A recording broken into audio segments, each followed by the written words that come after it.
Student, जैसा कि आप सभी जानते हैं कि अभी बोर्ड एग्जाम स्टार्ट हुए हैं और कुछ एग्जाम्स में अभी देखा गया है कि कॉम्पिटेंसी क्वेश्चंस की जो वेटेज है या उस टाइप के क्वेश्चंस काफी पूछे जा रहे हैं बोर्ड एग्जामिनेशंस में। और जैसा प्रेडिक्ट हुआ था यूट्यूब पे, काफी टीचर्स ने प्रेडिक्ट किया था, मैंने भी प्रेडिक्ट किया था कि यस, फुल्ली तौर पे एक्सेप्टेबल नहीं होगा, बट यस उसकी एक अच्छी खासी वेटेज क्वेश्चंस में जरूर आएगी। तो हम भी वो लेके आए हैं कॉम्पिटेंसी क्वेश्चंस का सोल्यूशन, जिससे और अप्रोच कि आप किस तरीके से उन क्वेश्चंस को सॉल्व कर सकते हैं। तो विदाउट वेस्टिंग टाइम कर चलते हैं क्लास 10th कॉम्पिटेंसी मैथ्स के एमसीक्यूज की तरफ। आज जो वीडियो होगा वो डेडिकेटेड एमसीक्यूज की तरफ है, प्लस उसके अलावा भी मैं बहुत सारे एमसीक्यूज आपको लेके आऊंगा जो बहुत ओरली हो जाएंगे और कुछ में सोल्यूशन की जरूरत पड़ेगी। तो मोटा मोटा मैं 150 के करीब एमसीक्यूज लाऊंगा, 150-200 के करीब, और हो सकता है कि उन्हीं में से आपके बोर्ड में एमसीक्यूज आए। इसके बाद हो सकता है वहां से बाकी क्वेश्चंस भी रिलाई करते हो, तो आप बिल्कुल उसे प्रैक्टिस करिएगा। तो विदाउट वेस्टिंग टाइम चलते हैं आपके एमसीक्यूज की तरफ। पहला क्या कह रहा है? फर्स्ट क्वेश्चन कह रहा है, a retailer buy an article at its list price from a wholesaler and sell it to the customer। तो रिटेलर ने एक प्राइस खरीदा होलसेलर से और होलसेलर से उसने कस्टमर को बेचा, ठीक है। उसने जो खरीदा है वो लिस्ट प्राइस पे खरीदा, यानी इसका जो कॉस्ट प्राइस है एक तरीके से वो है जो उसका लिस्ट प्राइस है, और लिस्ट प्राइस दे रखा है 2500, ठीक है। बट जब इसने सेल करा तो इसका जो एसपी है वो 2500 के साथ साथ उसने कुछ इंक्रीज करा, वहां के लिखा है state after marketing of the price of by 20%। तो इसने 20% उसमें क्या करा? इंक्रीज करा।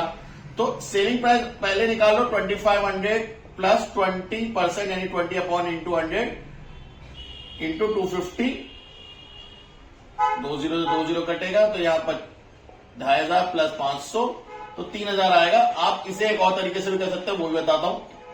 सेलिंग प्राइस का फॉर्मूला क्या होता है? 100 20% हो जाएगा, 120% अब हो गया, 2500 का 120% निकाल देना, that will be your same answer, ठीक है। तो 25 करोगे तो यहां से भी 3000 ही आएगा सेलिंग प्राइस। आप दोनों तरीके से कर सकते हो, किससे भी कर लो, सेलिंग प्राइस निकालना है। मतलब बंदे ने खरीदा 2500 में और बेचा 2500 में। अब आगे क्या कह रहा है? The list price, the GST rate is 12%। तो जीएसटी का रेट कितना है भैया? 12%। जीएसटी कितने पे है? 12% पे जीएसटी है।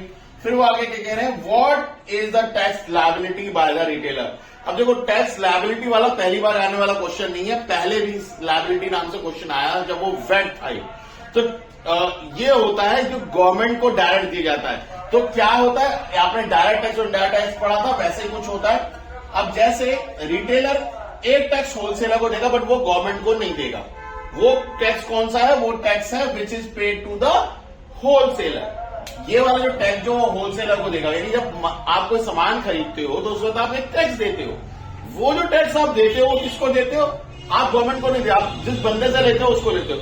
अगर आप एक दुकानदार हो, उसके बाद आप उसे बेचते हो एज अ प्रॉफिट, तो ऑब्वियसली अब आपको जो टैक्स मिलेगा वो थोड़ा ज्यादा मिलेगा, ठीक है। और वो जो एक्स्ट्रा ज्यादा टैक्स मिला वो आप गवर्नमेंट को पे करते हो एज इनकम टैक्स और वॉट एवर इट इज। तो यहां पर जो आप टैक्स भरते हो दैट इज इनपुट जीएसटी, जिसे हम बोलते हैं खरीदते वक्त जो टैक्स भरते हैं। तो 12% यानी 12% इंटू 2500 में खरीदा था तो यहां पे आएगा 300 है ना। और आउटपुट जीएसटी ये किस पे निकलेगा? अगेन 12%, क्योंकि सेम ही है। और किस पे निकलेगा? ये निकलेगा आपका 3000 पे। तो 3000 पे जब निकलेगा तो कितना आएगा? 360 रुपीज। तो आपने पढ़ा होगा जीएसटी पेबल नाम से, यही है जीएसटी लायबिलिटी। अब जीएसटी क्रेडिट भी हो जाता है, बट यहां पर प्रॉफिट हो रहा है। तो output GST minus input GST, ये वाला क्वेश्चन याद रखिएगा। मेरी वर्कशीट्स में भी अवेलेबल है, ठीक है। व्हाट्सएप चैनल का मैं अपना लिंक डाल दूंगा, आप उसे ज्वाइन कर सकते हैं, वहां पे भी आपको ये चीज अवेलेबल हो जाएगी। आउटपुट जीएसटी और इनपुट जीएसटी क्या है? आउटपुट जीएसटी है 360, इनपुट जीएसटी है 300, तो ये 60 रुपीज। अब ऑप्शन में 60 तो दिख तो रहा है, बट अब यहां पे बात फंसती है कि अगर आपने उसकी लास्ट लाइन नहीं पढ़ी, retailer to the central government. आपको पता होगा जब एक ही स्टेट में माल को बेचा जाता है तो आपके टैक्स के दो पार्ट बनते हैं, एसजीएसटी, सीजीएसटी। ये नाम तो सुना होगा। एसजीएसटी का मतलब होता है state GST, state good service tax, और एक होता है सीजीएसटी यानी सेंट्रल गुड्स सर्विसेज टैक्स, यानी एक पार्ट, एक पोर्शन सेंट्रल गवर्नमेंट पे जाता है और एक स्टेट गवर्नमेंट पे जाता है। तो यहां 60 का एक पार्ट जो जाएगा स्टेट गवर्नमेंट पे, सेंट्रल गवर्नमेंट CGST, वो कितना होगा 30 रुपीज। अब देखने में लग रहा होगा यार सर ये तो बहुत बड़ा एमसीक्यू हो गया, इतना बड़ा अगर हम एमसीक्यू करने बैठेंगे फिर तो बहुत टाइम लग जाएगा हमारे को एमसीक्यू करने में। तो यहीं पे आप मात खा गए कि वो देखना मांगते हैं कि आप कितने एक्सपर्ट हैं या कितना बेसिक लेवल पर आपने चैप्टर को पढ़ा है। तो आपने कॉन्सेप्ट तो सही लगाया और करना भी सही है, बट अगर आपको याद हो जीएसटी पेबल, खासतौर पर जीएसटी पेबल वाले की बात करो, जीएसटी पेबल किस पे निकलता है? प्रॉफिट पे निकलता है, और जीएसटी परसेंट ऑफ प्रॉफिट। भाई ना आप एक्स्ट्रा पैसे लगाते, ना आप उस पर एक्स्ट्रा जीएसटी देते। अगर 2500 को खरीदा, 2500 बेच दिया, तो जितना जीएसटी आपने दिया उतना जीएसटी आपको मिलेगा। तो आप कुछ गवर्नमेंट को नहीं देखो। एक्स्ट्रा जीएसटी क्यों हुआ? क्योंकि आपने प्रॉफिट कमाया, और प्रॉफिट कैसे कमाया? जो आपने एक्चुअल में इंक्रीज करा।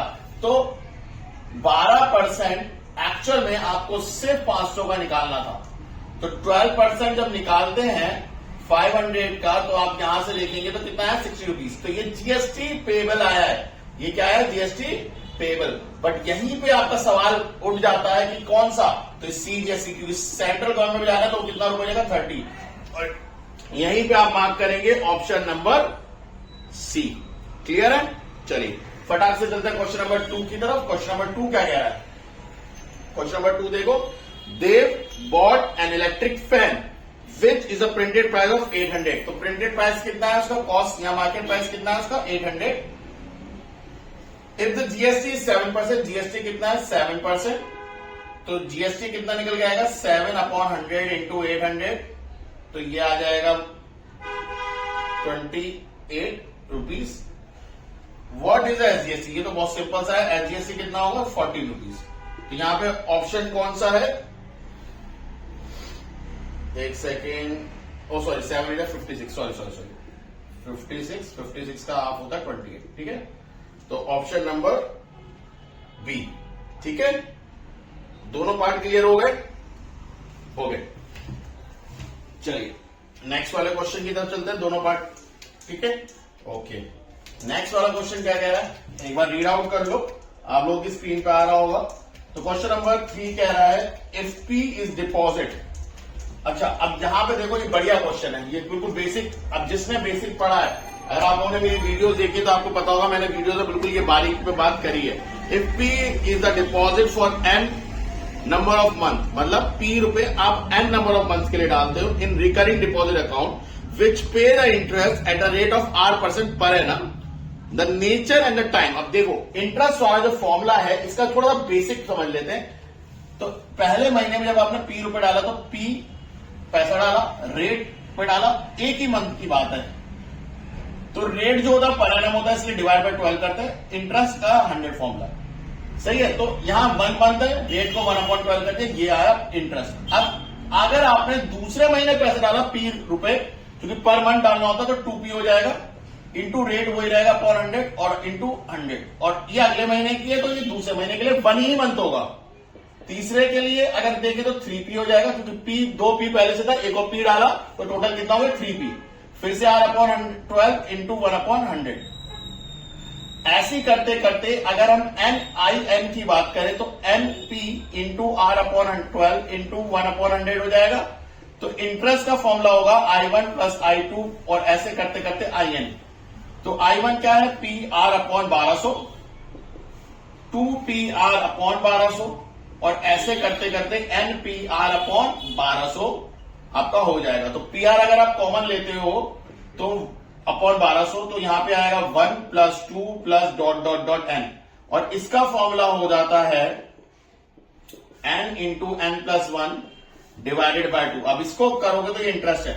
अब यहां पे सवाल आपका जो उठ रहा है वो क्वेश्चन कह रहा है इफ फी रुपए deposit n month recurring deposit account which account pay the interest at a rate of R% per annum, the nature and the time of interest. क्या नेचर है? तो कंपाउंड इंटरेस्ट तो है नहीं। कंपाउंड इंटरेस्ट का basic rule होता है कि जो इंटरेस्ट होता है वो प्रिंसिपल में जुड़ जाता है। तो यहां पे 2p है, 2p में ये इंटरेस्ट तो जुड़ा नहीं, तो कंपाउंड इंटरेस्ट तो नहीं है सिंपल इंटरेस्ट ही। And the time of interest calculate, तो यहां पे पहला ऑप्शन ही था compound interest for n number of month, तो ये तो है नहीं। अगर compound interest for n number of month का फॉर्मूला होता तो यहाँ पे अमाउंट इंटरेस्ट का फॉर्मूला अमाउंट माइनस प्रिंसिपल होता है और अमाउंट वहां पे होता है 1 प्लस आर अपॉन 100 की पावर एन। एन यहाँ पे ईयर होता है, नंबर ऑफ मंथ हो जाते हैं, यहाँ पे 12 होता, तो ऐसा कुछ तो होता नहीं है, तो ये कंपाउंड इंटरेस्ट तो है नहीं। ऑप्शन नंबर 2 पे आते हैं। Simple interest for n number of month, ये माइट भी हो सकता है, but simple interest n number of month के लिए तो नहीं निकलता, ये तो एक एक महीने के लिए निकल रहा है इंटरेस्ट। देखो फॉर्मूला एक एक महीने के लिए निकल रहा है। फिर कंपाउंड इंटरेस्ट फॉर 1 मंथ, वो भी नहीं, कंपाउंड इंटरेस्ट का तो कॉन्सेप्ट ही नहीं। सिंपल इंटरेस्ट फॉर 1 मंथ, ये आपका ऑप्शन नंबर 3 इसका सही है। तो उम्मीद करता हूं समझ में आया होगा किस तरीके से रीजन क्या है, क्योंकि देखो सबसे इंपॉर्टेंट है आपको वैल्यू के साथ साथ समझ में आना चाहिए कि क्वेश्चन क्या कह रहा है। इसी के साथ क्वेश्चन नंबर 4 की तरफ चलते हैं। Anvesha intended to open an RD deposit account for ₹1000 month. तो एक लड़की है, ठीक है, अन्वेषा, उसने आपका 1000 रुपीज पे अकाउंट खोला, मतलब आरडी अकाउंट खोला फॉर 1 ईयर, तो एन हो गया आपका 12 महीने, ठीक है, और इंटरेस्ट रेट है 5%। तो आगे क्या कह रहा है, आगे कह रहा है the bank reduce the rate. अब बैंक ने क्या करा, रिड्यूस कर दे रेट टू 4%, 5% की जगह। How much Anvesha deposit per month so the interest remain same. तो यहां से पहले इंटरेस्ट निकालो। इंटरेस्ट पी है 1000 इंटू 12 इंटू 13 इंटू 5 अपॉन 2400 लिखो मोटा मोटा। अब यही इंटरेस्ट उसे चाहिए, बट प्रिंसिपल नहीं पता कितना होना चाहिए। 12 एक ही साल के लिए, तो 12 इंटू 13 तो होगा फॉर्मूला, 12 इंटू 13। रेट है 4% अपॉन 2400 भी है भाई, 2400 तो अपन में रहेगा। अब ये जो इंटरेस्ट है ये वही इंटरेस्ट है, दोनों को कंपेयर कर दो, तो 1000 into 12 into 13 into 5 upon 2400 equal to P into 12 into 13 into 4 upon 2400। तो 2400 से 2400 पहले काट दो, 4 और ये आया 25, 0, 12 इंटू 13, 12 इंटू 13 कटा और 5 इंटू 10 करोगे तो 12 तो 50 रुपए, यानी अब जो उसे 1000 रुपए डालना पड़ रहा था, 1000 रुपए की जगह उसे कितना रुपए डालना पड़ेगा, 12 तो 50, और ये है option number B.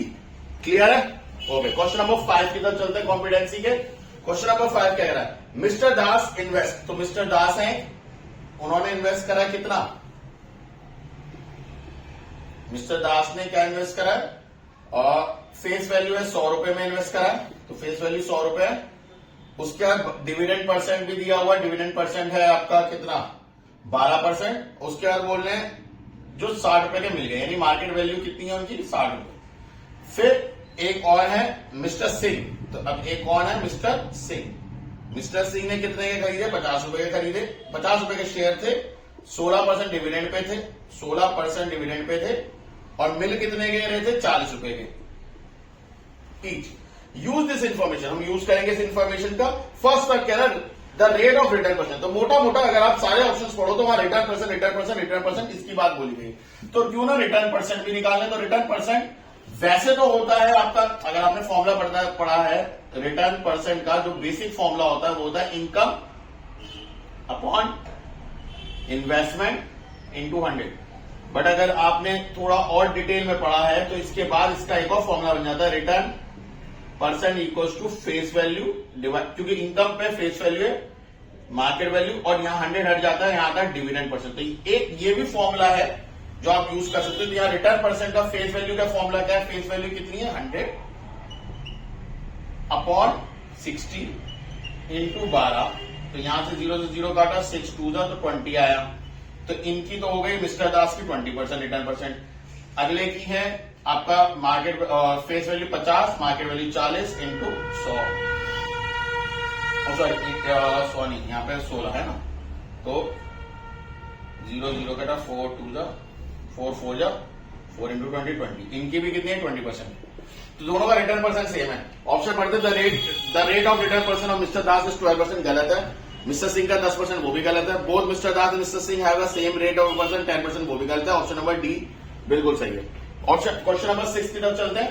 Question number 6 क्या कह रहा है, Amit invest certain amount for ₹1000 share. तो यहाँ पे फेस वैल्यू कितनी होगी, 100 रुपए के शेयर में डाला, और पेइंग डिविडेंड, डिविडेंड परसेंट आपका दे रखा है 7.5%।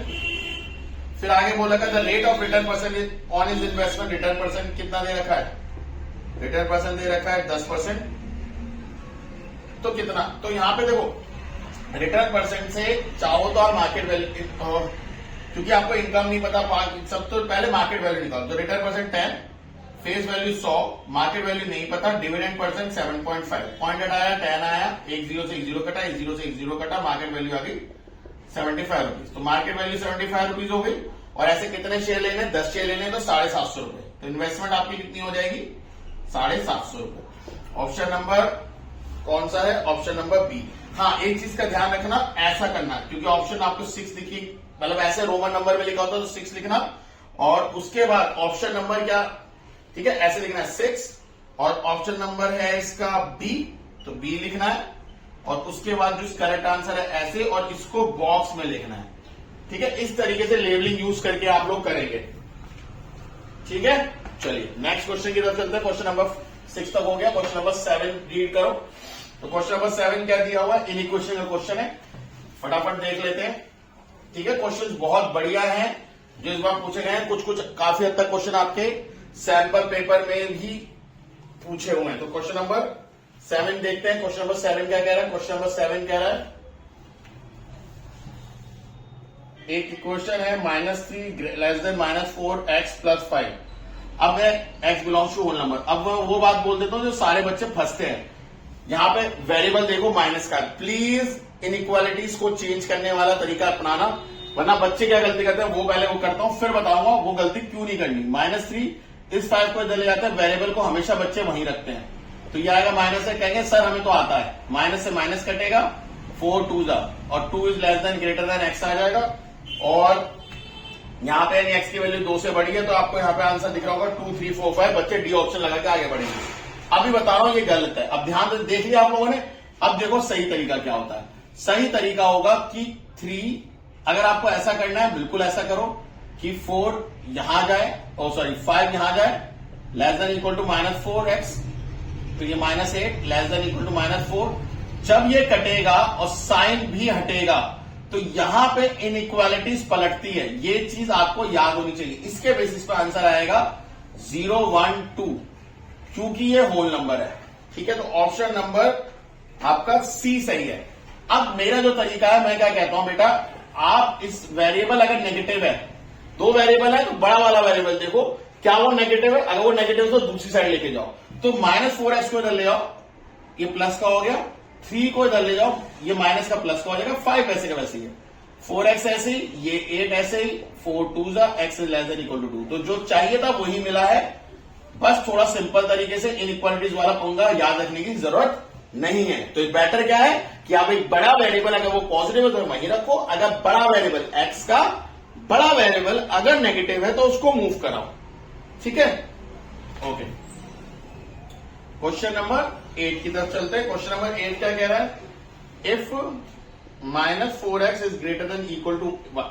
अब देखो यहां भी बच्चे वही गलती करेंगे, 4 2 अब वो कहेंगे ये आ रहा है सर आंसर। अब वो देखेंगे ऑप्शन से, अरे x तो पॉजिटिव होना चाहिए, तो कहेंगे x को यहां भेज दो, क्योंकि हम इन इक्वेशन में तो ये करते हैं। और जैसे आप ये करोगे कहोगे ऑप्शन नंबर बी मिल गया। अब देखो यहां भी वही गलती करी आपने, x पॉजिटिव है, और जब x इधर से इधर जाएगा तो इनइक्वालिटीज पलटती हैं। तो अगर आपको आंसर देखना है तो ये आंसर देखो जो कि ऑप्शन नंबर सी है, जो आप मिस कर गए। अब अगर आप बचना चाहते हो तो वही 4x इधर 8x y इधर, ये सही आंसर है।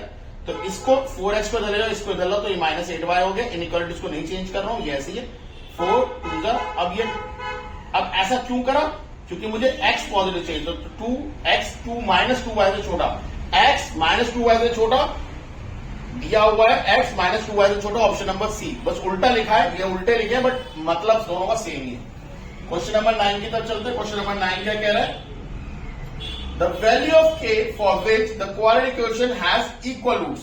तो क्वाड्रेटिक इक्वेशन क्या दे रखी है, 2x² -kx + k = 0।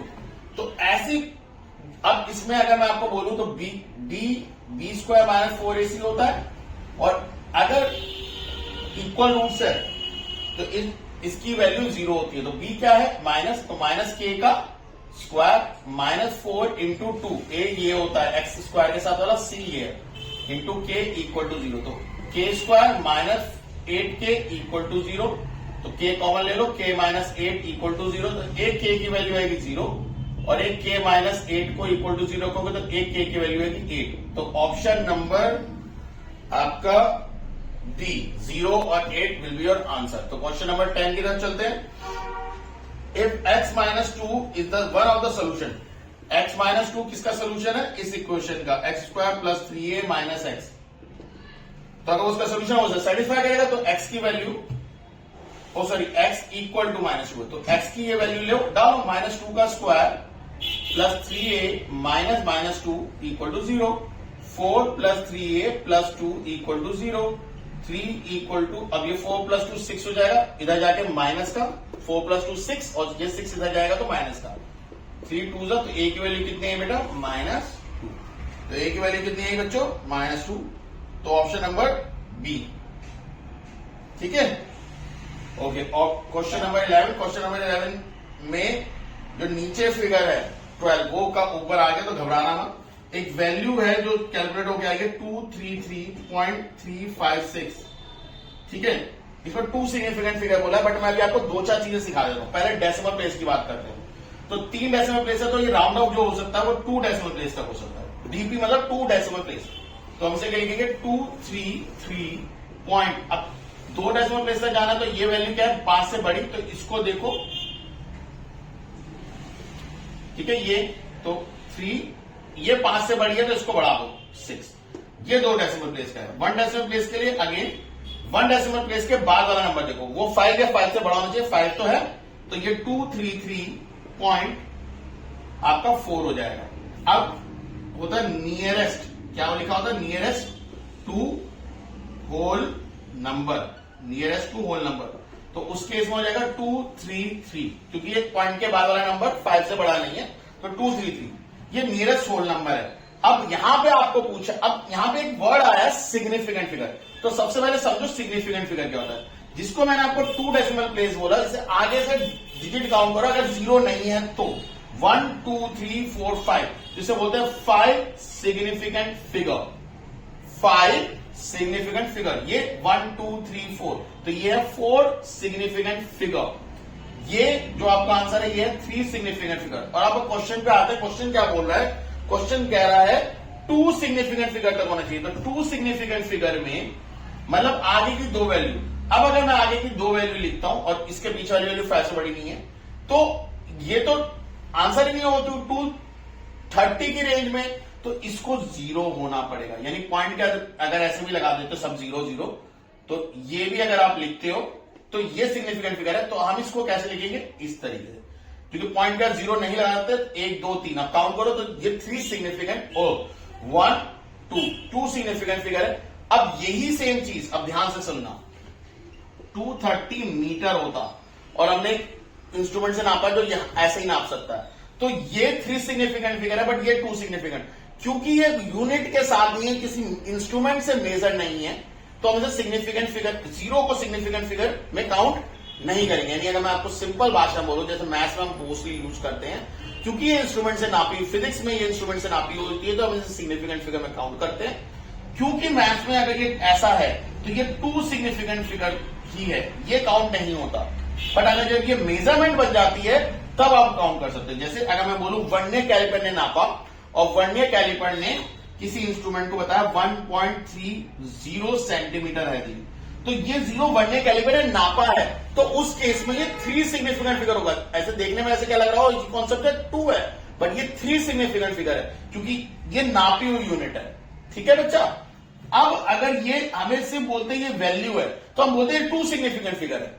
ठीक है, तो थोड़ा सा फर्क है, डोंट गेट कंफ्यूज। तो यहां पे जो 2 सिग्निफिकेंट का आंसर होगा 230, ये 0 कंसिडरेशन में नहीं होगा। ठीक है, अगर एक यूनिट हो, एक सिर्फ वैल्यू होती है तो। ठीक है, ओके, क्वेश्चन नंबर 12। ठीक है, क्वेश्चन नंबर 12 की तरफ चलते हैं। साथ साथ नोट करते रहना बेटा, आप लोग की स्क्रीन पे इस साइड आ रहा होगा तो आपसे देख सकते हो क्वेश्चंस को। ठीक है, ओके, क्वेश्चन नंबर आपका 12, क्वेश्चन नंबर 12 क्या कह रहा है? इन एडजॉइनिंग फिगर एक ट्रायंगल दे रखा है,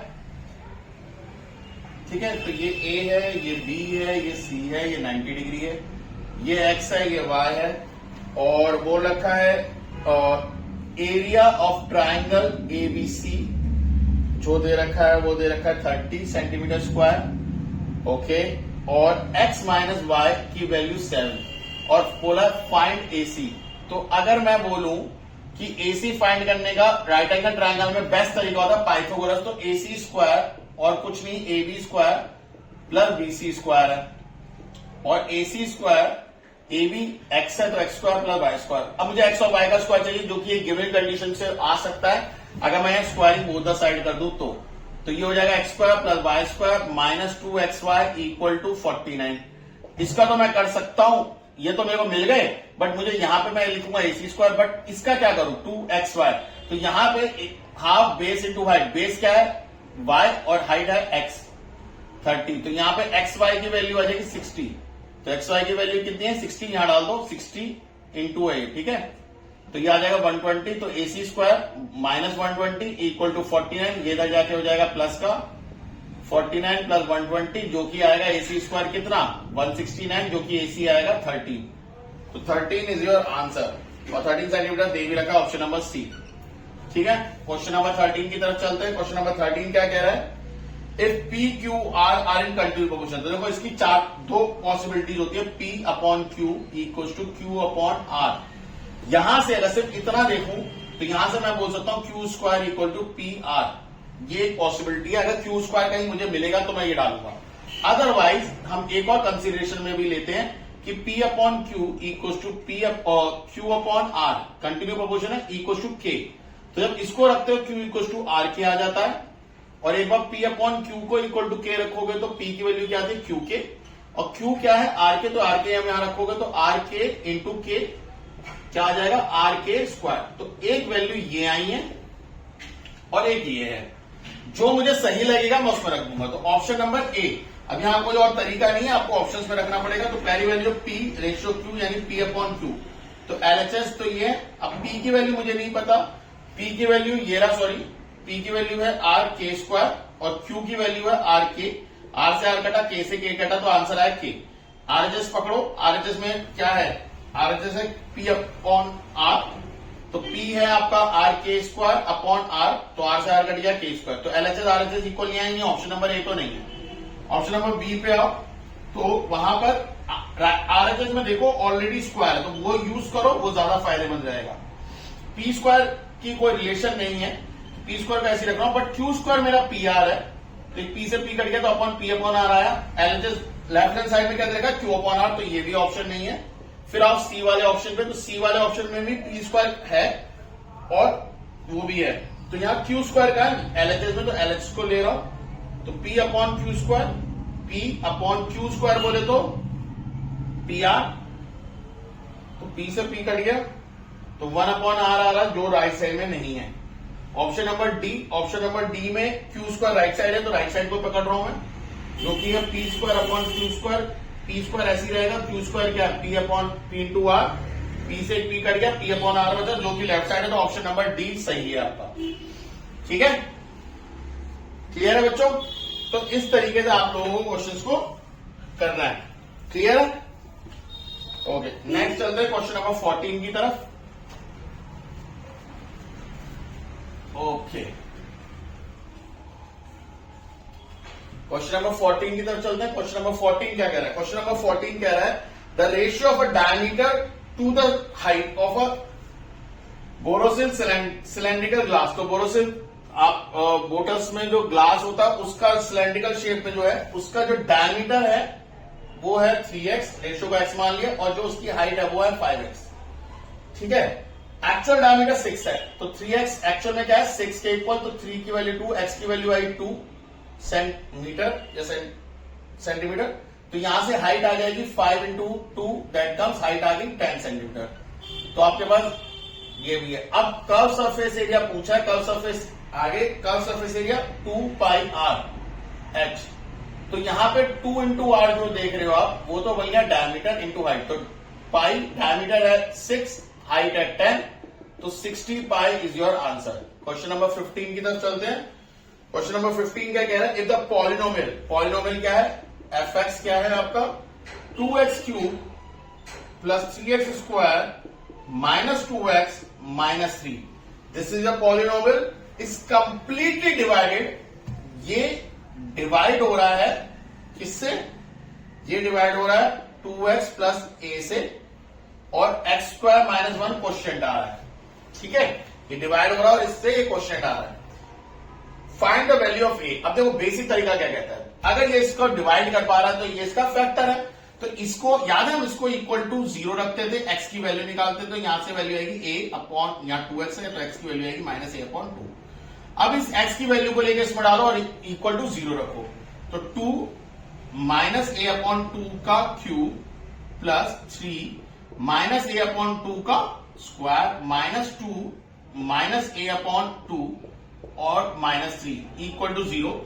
तो ये आएगा 2 माइनस आगे आ जाएगा a क्यूब अपॉन 8, ये प्लस हो जाएगा 3 a square upon 2 minus minus plus, और ये 2 से 2 कैंसिल हो जाएगा, तो ये आएगा a माइनस 3 इक्वल टू 0। 2 1 2 2 4 जा, तो minus a cube upon 4 plus 3 2 का स्क्वायर, ये भी 4 होगा, upon 3a square upon 4 plus a minus 3, तो 4 से मल्टीप्लाई कर दो, minus a cube plus 3a square plus 4a minus 12 equal to 0।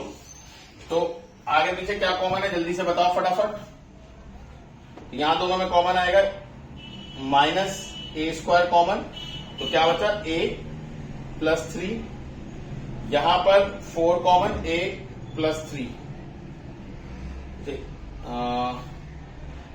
यहां माइनस भी जाएगा a माइनस 3। ठीक है, तो a माइनस 3 कॉमन चला गया, माइनस a स्क्वायर माइनस 4 और प्लस 4, तो यहां से a की वैल्यू आएगी 3 a, और यहां से आएगा a स्क्वायर इक्वल टू 4, तो a की वैल्यू एक आएगी प्लस माइनस 2, तो एक a की वैल्यू 3 आ रही है, a की वैल्यू प्लस माइनस 2 आ रही है।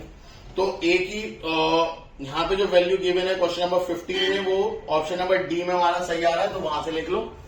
एक तो ये तरीका बिल्कुल स्टैंडर्ड। अब थोड़ा बुद्धि चलाओ, यानी ये इसको फैक्टर करा तो ये क्यों दिया होगा क्वेश्चन में, यानी इन दोनों को मल्टीप्लाई करो तो दूसरा ओरिजिनल क्वेश्चन आ जाएगा 2x plus a equal to x square minus 1। ठीक है, ये एफ एक्स के इक्वल है, तो इन दोनों को मल्टीप्लाई करोगे तो ओरिजिनल आएगा। एक तो पहला तो यही तरीका है। ठीक है, एक और अब देखो इसमें a इंटू माइनस 3 जब करोगे तो क्या आएगा माइनस a, और यहां माइनस a की जगह यहां पर ये कांस्टेंट होगा x के x वेरिएबल से अलग हटके, तो a को माइनस 3 में करो, माइनस 1 में करोगे तो माइनस a आएगा, और ऐसा यहां पे माइनस 3 है तो a की वैल्यू 3 है। एक तो इससे हो रहा है।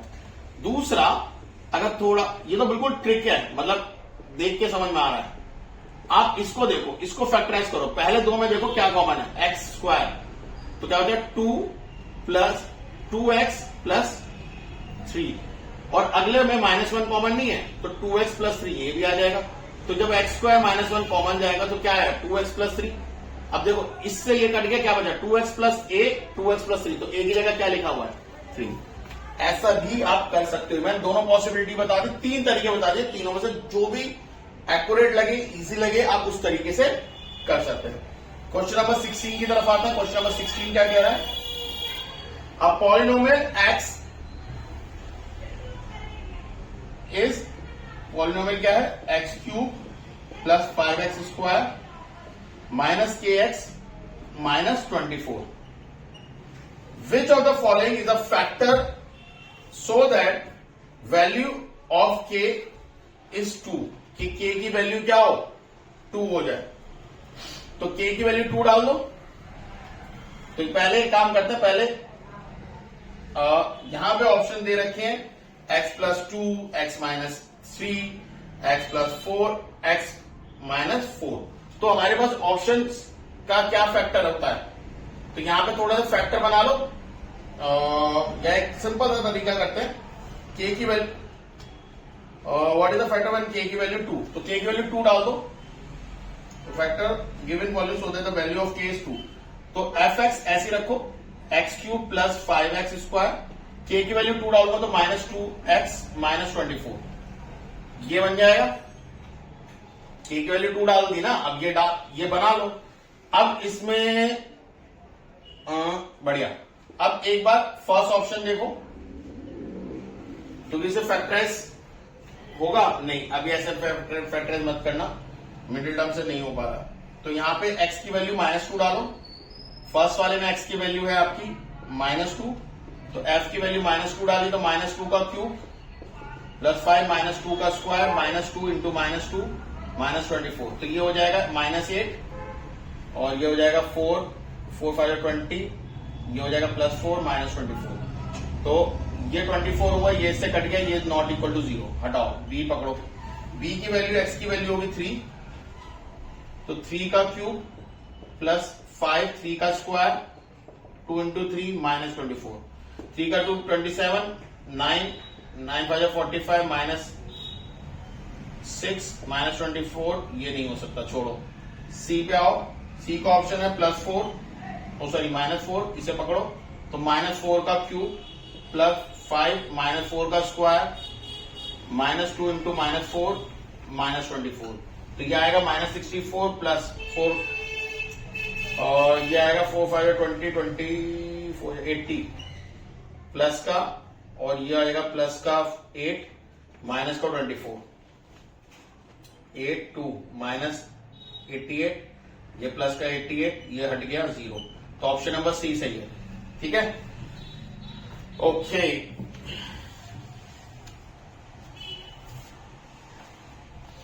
ठीक है, क्वेश्चन नंबर 16, x +4, तो x की वैल्यू -, ठीक है, ऑप्शन नंबर सी। ओके, जल्दी से फटाफट नेक्स्ट क्वेश्चन की तरफ चलते हैं। ओके, आपका नेक्स्ट क्वेश्चन कह रहा है या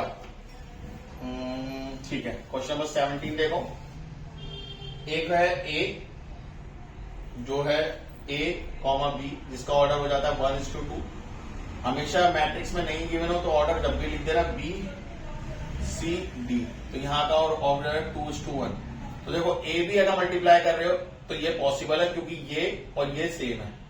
अगर आप बी ए करते हो तो बी अगर उल्टा आगे लिख लो, आप देखो सी डी, तो ये हो जाएगा 2:1, और ए यानी ए बी, ये हो जाएगा 1:2, तो ये भी पॉसिबल है। बट ए बी से जो रिजल्ट आएगा, यहां से देखो, ये आएगा 2:2 ऑर्डर का, और बी ए से जो रिजल्ट आएगा वो आएगा 1:1 ऑर्डर का।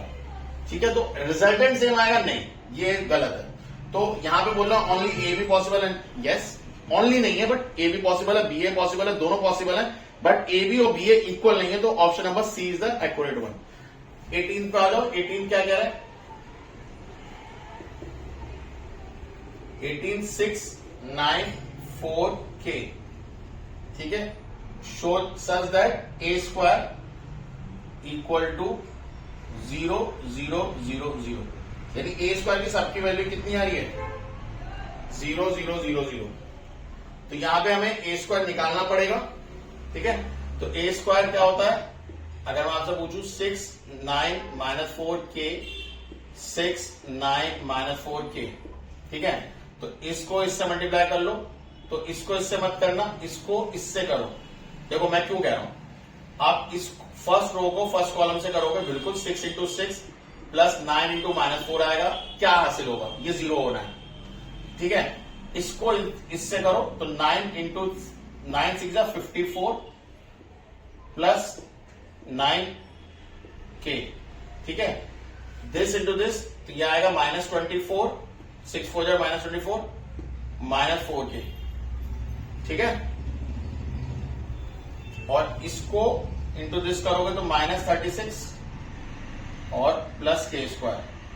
अब ये सारी चीजें 0 तो बनने वाली हैं, देखो चेक करो, इसलिए मैंने कहा कोई एक ही कर देना जो जिससे आपका काम बन जाए।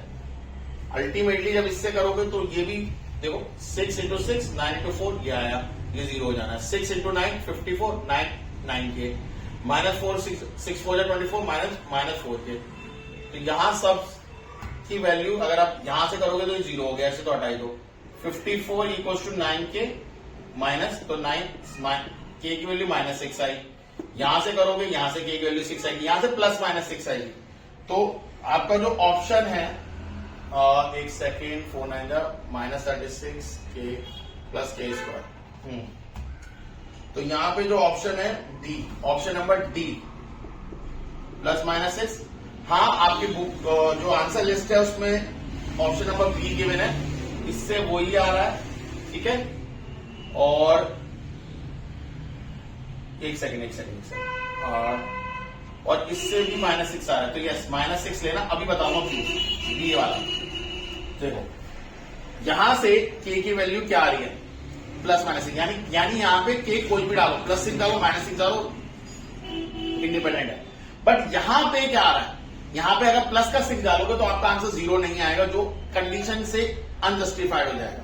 तो यस, यहां पे +6 -6 डालो कुछ भी, बट यहां पे आपको -6 डालना पड़ेगा। तो के की तीनों कंडीशन को सेटिस्फाई करने वाली कौन सी वैल्यू है? ये बहुत अच्छा क्वेश्चन है, क्वांटिटेटिव क्वेश्चन है, तो यहां पे बी की वैल्यू 6 रखना, ठीक है। क्वेश्चन नंबर 19 की तरफ चलता है। क्वेश्चन नंबर 19 क्या कह रहा है? The sum of n term of an arithmetic progression, यानी ये, अब देखो ये मैंने एपी में भी समझाया था, फिर से समझा रहा हूं। ये सम का फॉर्मूला है जिसमें ए और डी ऑलरेडी डले हुए हैं। अब अगर इसमें आप पहली टर्म तक का सम डालोगे तो मुझे एक बात बताओ, अगर मान लो कोई एक टर्म है जो एपी में है, मान लेते हैं, ऐसी मान लेते हैं ए बी सी, ऐसी कुछ टर्म्स है। जब मैं आपको बोल रहा हूं पहली टर्म तक का सम, तो भाई पहली टर्म बोलो या पहली टर्म बोलो या ए, जिसे हमने माना है, एक ही बात है। पहली टर्म तक का सम क्या होता है? पहली टर्म ही होती है। तो जब S1 डालोगे तो 1 का स्क्वायर -1, जो कि 0 आएगा, यानी पहली term of this AP is 0। दूसरा, जब आप S2 डालोगे तो यहां 2 का स्क्वायर -2, दैट कम्स 2, 4 -2। तीसरी टर्म डालोगे तो 3 का स्क्वायर -3, दैट कम्स 6, ठीक है। 4 डालोगे, चलो इतना काफी है। तो यहां पे कहना मांग रहे हैं a प्लस बी, यानी पहली दो टर्म का सम, और यहां कहना मांग रहे हैं a प्लस बी प्लस सी। आपसे पूछा है तीसरी टर्म, तो इसमें एक फॉर्मूला होता है कि अगर जो भी टर्म चाहिए तो वहां तक का सम निकालो और उसके पिछले वाली टर्म का सम निकालो, ये। तो अगर t3 चाहिए तो सम ऑफ 3 माइनस सम ऑफ 2, तो सम ऑफ 3 is 6, 2, दैट कम्स 4, तो t3 आपके पास आ जाएगा। क्लियर है? क्लियर? ओके, क्वेश्चन नंबर 20 पे आते हैं। विच of the following is not GP? भैया देखो ये करके देखना पड़ेगा। तो 1/3 पहली है, फिर 1 है, फिर 3 है, फिर 9 है। तो देखो 3 मल्टीप्लाई करते जा रहे हैं, तो यह दिस इज जीपी। तो ऑप्शन नंबर ए है। ऑप्शन नंबर बी 1/5, 1/5, 1/5, भैया यही नहीं है, ठीक है। एक सेकेंड। और विच of the following is not a GP, ठीक है। नेक्स्ट है -2, 4, -8, 16, तो ये तो लग रही है डी 204080, ठीक है। ओके, तो एक सेकेंड,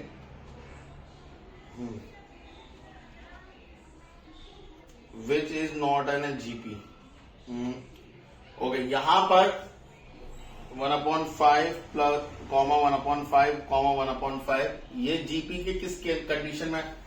देखो एक तो ये भी नहीं है जीपी, ठीक है, और दूसरा ये तो नहीं हो सकती, ठीक है, क्योंकि यहां 2 के बाद 0 आ रहा है, 4 के बाद 0 आ रहा है, तो ये कॉमन। अब यहां पे हम इसे जीपी कंसिडरेशन में इस वजह से बोल सकते हैं कि अगर कॉमन रेशियो 1 हुआ तो, मतलब जो आप मल्टीप्लाई कर रहे हो फर्स्ट टर्म में, अगर आप आर की वैल्यू 1 ले लो तो वो सेम ही आंसर आएगा। वैसे मेरे हिसाब से ये जीपी भी नहीं, क्योंकि अगर ऐसा है तो अगर 1 1 1 1 लिखा है वो एपी है, क्योंकि वहां पर जो कॉमन डिफरेंस है वो 0 है। तो यहां ऐसा नहीं हो सकता, कॉमन रेशियो 1 अदर देन 1 कुछ होना चाहिए। तो यस, तो इसमें बी और डी हो सकता है, but for very sure and for more precise D is a option, क्योंकि वहां पे अगर आप देखोगे 2 के बाद जो 0 आ रहा है वो, ठीक है। तो ऑप्शन नंबर डी। वैसे एक बार चेक कर लेते हैं क्या होगा क्वेश्चन नंबर 20 डी। आंसर में भी क्वेश्चन नंबर डी ही गिवन है, वही उस मेरे ख्याल में वही एक रीजन होगा। वैसे मेरे हिसाब से तो ये भी नहीं होनी चाहिए, क्योंकि 1/5 भी कुछ चीज को दर्शाता नहीं है, ठीक है। या तो यहाँ प्रिंटिंग मिस्टेक भी 1/5 का स्क्वायर 1/5 का क्यूब ऐसा होना चाहिए था। यहाँ पे यहाँ ये होता 1, यहाँ 2, यहाँ 3, इस तरीके से, तो ये ऐसा होगा। मेरे हिसाब से यही होगी, टाइपिंग मिस्टेक हो सकती है, ठीक है। Question number 21 in adjoining figure this, तो एक ट्राइंगल है, ऐसा है, यहां बना देते हैं।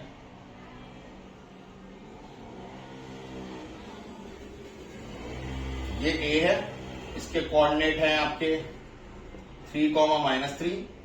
ये बी है, इसके कोऑर्डिनेट है 2, -6। और ये कोऑर्डिनेट है डी, जिसके कोऑर्डिनेट है, और ये जी जिसके कोऑर्डिनेट है 5, -5। और ये है सी जिसके कोऑर्डिनेट है x, y। तो मुझे बताओ सेंट्रॉइड गिवन है, ये जी जो सेंट्रॉइड का सिंबल होता है ये गिवन है, तो 2 + 3 + x upon divide by 3 equal to 5 नहीं होगा। यहां तो 15 कर दो, ये 6 5 + x इक्वल टू 15, तो x की वैल्यू आ गई 10। और यहां से अगर आप y करोगे तो -5 इक्वल टू -3 + y + -6 अपॉन 3, तो यहाँ -15, यहाँ आएगा -9 + 5, तो -6, तो ये आया ये, ठीक है। तो x की वैल्यू 10 और ये, अब ये पॉइंट यहां के आए हैं, ये आया 10, ये आया -6, ठीक है। तो ये 2 पॉइंट है। अब मीडियन, ये मीडियन सेंट्रॉइड से जो पास करती है लाइन, दैट इज मीडियन। और मीडियन सामने वाले पार्ट को 2 पार्ट में डिवाइड करते हैं। डी जो पॉइंट आएगा वो कैसे आएगा, मिड पॉइंट से। तो 2 + 10 कितना होता है, 12 डिवाइड बाय 6, तो ये 6 हो जाएगा। ये और ये -12 डिवाइड बाय 6, तो -6। तो ऑप्शन नंबर आपका है सी। तो ऑप्शन नंबर सी है, इसको नोट कर लीजिए। फिर क्वेश्चन नंबर 22 की तरफ चलते हैं, ठीक है, ओके। क्वेश्चन नंबर 22 की तरफ चलते हैं। क्वेश्चन नंबर 22 क्या कह रहा है, उसमें एक फिगर है। पहले आप फिगर को देखो। क्वेश्चन नंबर 20 क्या कह रहा है, in a given figure the origin P A B mid point है, पी ए बी का मिड पॉइंट है। तो ध्यान से देखो, क्योंकि यहाँ फिगर ही है सबका जो समझा रहा है। क्वेश्चन नंबर 22 में क्या कह रहा है, ऐसा एक फिगर दे रखा है, ये ऐसा कट कर रहा है, यहां जो कट कर रहा है वो है ए, और जो कि 4 पे कट कर रहा है, तो ये हो गया 4,0। ये जो पॉइंट है वो है बी, जो कि कट कर रहा है 2,0, 2 पे कट कर रहा है, तो ये हो गया 0,2, सॉरी y एक्सिस है तो x 0 होगा, 0,2। p एक पॉइंट है, ऑब्वियसली बोला मिड पॉइंट है, तो इस 0 + 4 तो ये 2 हो जाएगा, 0 + 2 2 1 भी हो जाएगा, ठीक है। मिड पॉइंट को दोनों को प्लस करो। अब एक लाइन बता रखी है जो यहां से पास कर रही है ओरिजिन से, ठीक है। अब वो बोल रहे हैं इस लाइन की इक्वेशन बताओ जो पी से होती हुई पास करी। तो अगर वो ओरिजिन से पास करी तो y इंटरसेप्ट क्या होगा, 0। तो इक्वेशन होती है y mx + c।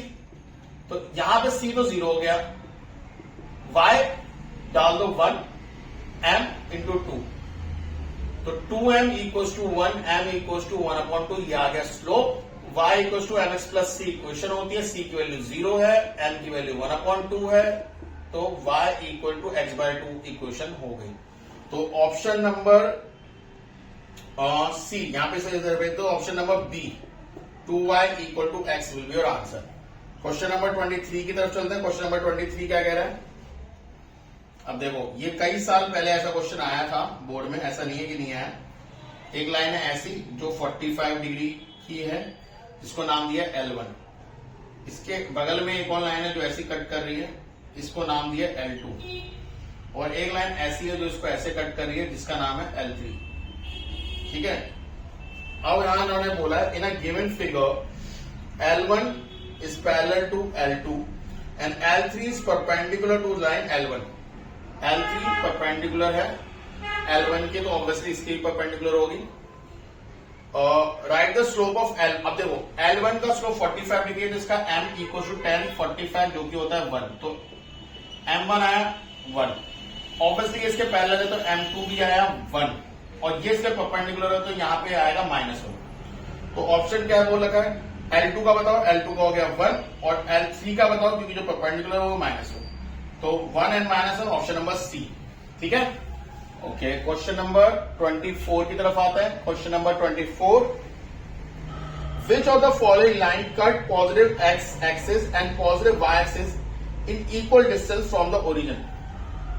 ठीक है, तो which of the following line cut positive x axis and positive y axis at equal distance from origin. तो इसका मतलब वो बोलना मांग रहे हैं कि ऐसी कौन सी लाइन है जो ऐसे कट करे, यानी ये ए और ये बी दोनों पॉजिटिव है और इक्वल है दोनों। तो ऐसे वाले केस में अगर आपने इंटरसेप्ट फॉर्म पढ़ी है, आपको स्कूल से पढ़ाई गई है, तो x upon A plus y upon B equal to 1, इसे इंटरसेप्ट फॉर्म बोलते हैं। X upon x intercept plus y upon y intercept. तो यहां पे देखो सारी क्वेश्चन ऐसी गिवन है, तो यहां पे आप इजिली कर सकते हो x 3x upon 6 plus 3y upon 6 equal to 1। यहां पे 6 था, वो मैंने 6 नीचे ले आया, तो यहां देखो 2 आया, यहां भी 2 आया और ये पॉजिटिव आया, दोनों सेम है। तो मेरे हिसाब से ऑप्शन नंबर ए है, बट एक फिलहाल के लिए बी भी करके देख लो। 10 को नीचे भेजोगे तो 5 1/2 हो जाएगा, तो 2 और यहां 1, तो ये नहीं हो सकता। 1 लाओगे -1, ये नेगेटिव तो बिल्कुल नहीं हो सकता। ऑप्शन नंबर डी भी नहीं है, तो ऑप्शन नंबर ए इसका सही आंसर है। ठीक है, ये बहुत सही तरीका है करने का।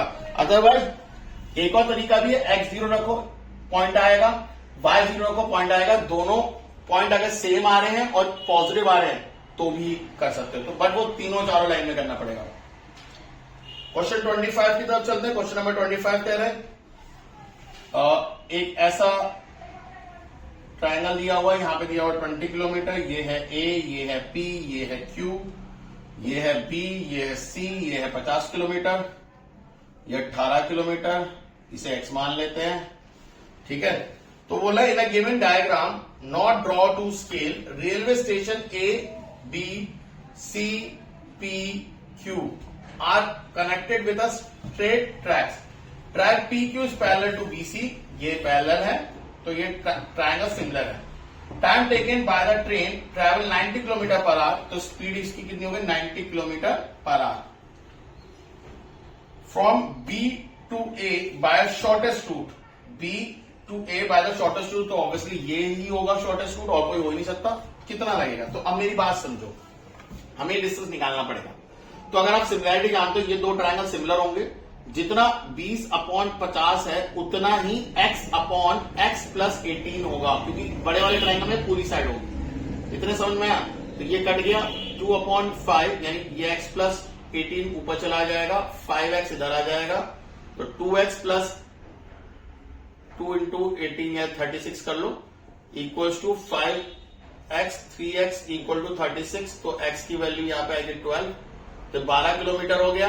टोटल हो जाएगा 12 और 18 होते हैं 18 कर लो, तो ये आएगा 30 किलोमीटर, 90 किलोमीटर की स्पीड है। ऐसी को स्पीड डिस्टेंस अपॉन टाइम, तो टाइम लगेगा, डिस्टेंस है 30, स्पीड है 90, 0 से 0 कटा, 1/3 किलोमीटर आर, तो इसे 60 से डिवाइड कर दो, इंटू 60 कर दो, तो ये 20 मिनट, तो 20 minute will be your answer, option number D. ठीक है, option number D is your answer. तो अभी इस वीडियो में हम लोग क्वेश्चन नंबर 25 तक कर रहा हूं। यस, बी रेडी टुमारो, जिससे मैं 26 से लेके लास्ट के सारे क्वेश्चंस कर दूंगा, मतलब एमसीक्यू के ऑलमोस्ट सारे क्वेश्चंस करेंगे, कुछ में डायग्रामेटिकल क्वेश्चंस है वो भी, तो आपको डायग्राम दिख रहा होगा, वैसे करना। यस, और टोटल क्वेश्चन है आपके 49, तो एमसीक्यू हम लोग कल करेंगे। ठीक है, कल आपके पास वीडियो आएगी, आप उसमें एमसीक्यू देख सकते हो बचे हुए। इनको अच्छे से प्रैक्टिस करो, मैं चाहता हूं आपके अच्छे मार्क्स आने चाहिए, 100 आउट ऑफ 100, 80 आउट ऑफ 80 की उम्मीद है मेरे को। बस उसके लिए कंडीशन यही है कि आप प्रैक्टिस करो, कॉम्पिटेंसी क्वेश्चन की उस लेवल तक जाओ। और एक सजेशन ये भी है कि कॉम्पिटेंसी क्वेश्चन के साथ साथ जो मैं अभी एमसीक्यूज की वीडियो लाया वो उसको एक अच्छे डिटेल वर्जन से देखो। ठीक है, अभी मैंने जीएसटी की अभी एक रिसेंट वीडियो ली थी, जिसमें मैंने जीएसटी के बारे में समझाया था, बैंकिंग, और एक क्वेश्चन की लाइव स्ट्रीम कल शाम को होगी, तो आप उसको अटेंड करना। तो उसमें हम लोग बैंकिंग करेंगे, शेयर एंड डिविडेंड करेंगे, ये कुछ चैप्टर्स करेंगे जिससे आप लोगों को अच्छे से आ सके। तो उन वीडियोस को चेक करिए। God bless you, take care, bye bye, see you.